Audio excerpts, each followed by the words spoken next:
is that in order to have a rich life, it isn't only understanding light, it is also understanding shadow and darkness.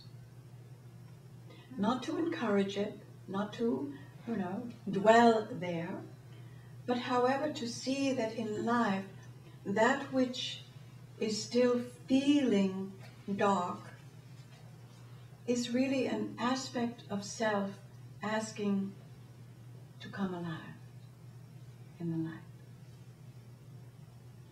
And the fascination with vampires is also because the historic darkness of abusive power is also now being shown. The historic darkness of abuse of power is now also coming to light. And so it's a little like a metaphor that the vampires are really addressing and having people look at that there is darkness as there is also light. And so the choice becomes, how do I use my power? How do I use my light for myself and any darkness in me and for the darkness in the world?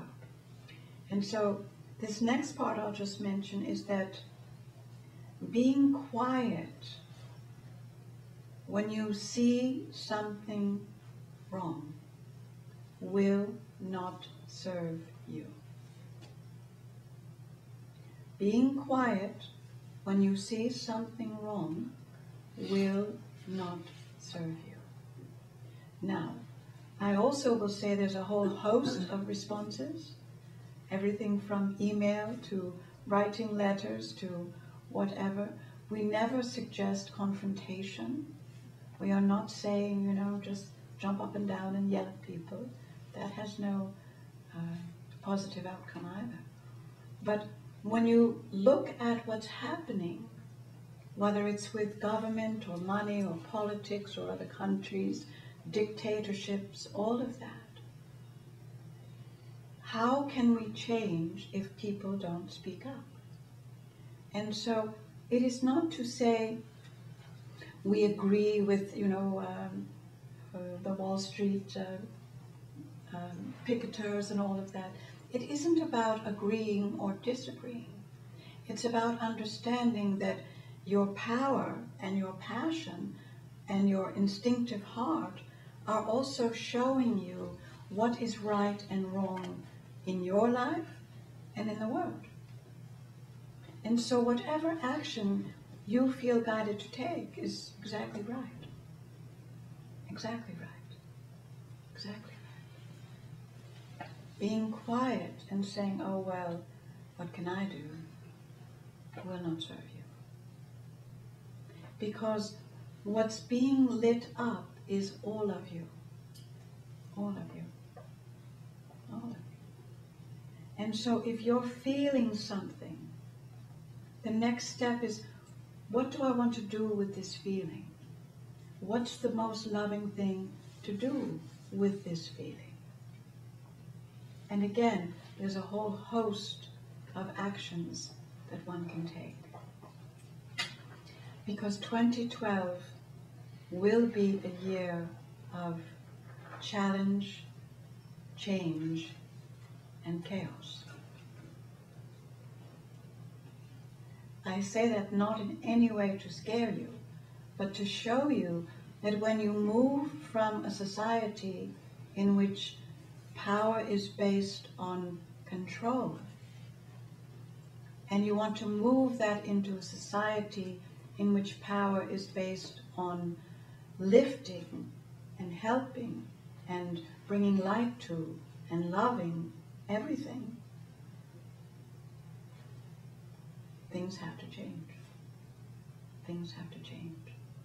So it will be a year in which there is some reluctance and resistance in people wanting to make it the good old days again. There will be people on the other side who are rampantly building bomb shelters and, all those kinds of things.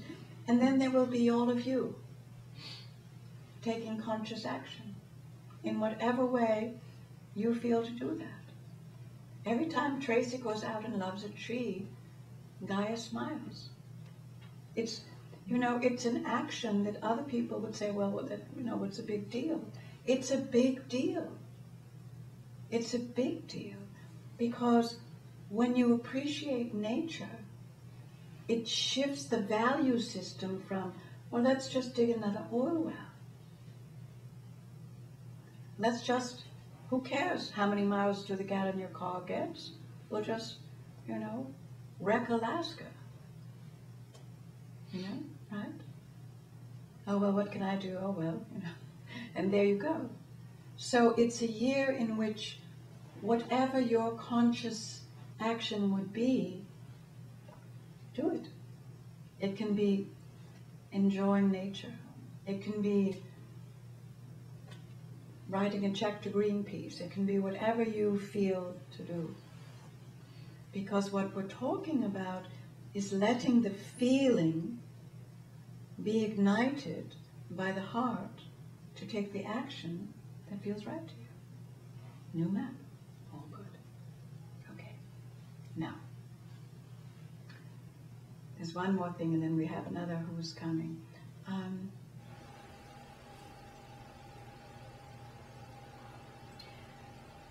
Many people have a concern about money and abundance. And they position themselves in such a way that they try to think, what can I do to make money? What I really hope you can feel is that old map doesn't work.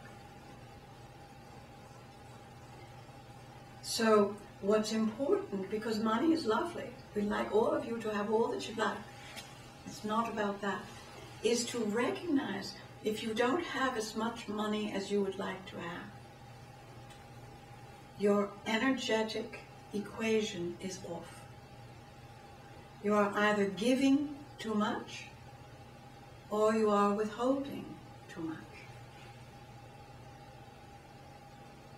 The balance of energy flow comes from you loving yourself, taking care of yourself in such a way that you then have this joyousness that you want to share with other people, and then that shows up as whatever type of skill set you're choosing to offer. And the attraction back comes because you are joyfully sharing something you love and enjoy to do, that you've also allowed yourself to get good at.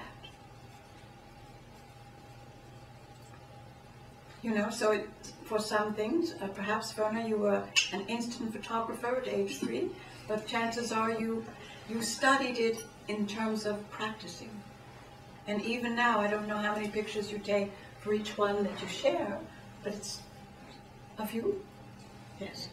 Quite a few. Quite a few, exactly, because in the joy of doing what you love to do, there is a refining and a perfecting. And it makes you more joyous. It also provides the client with over-the-top, product that they're happy with. They're paying you, telling other people, all good, all good. And so the equation is, I'm taking care of myself, doing what I love, and providing a beautiful and loving service for people, and they pay me, and it's all good. It's all good. So I began by talking about power and passion. If you are not in that kind of flow, there is something that is in process. Now please, there is nothing wrong with you. There is nothing wrong with you.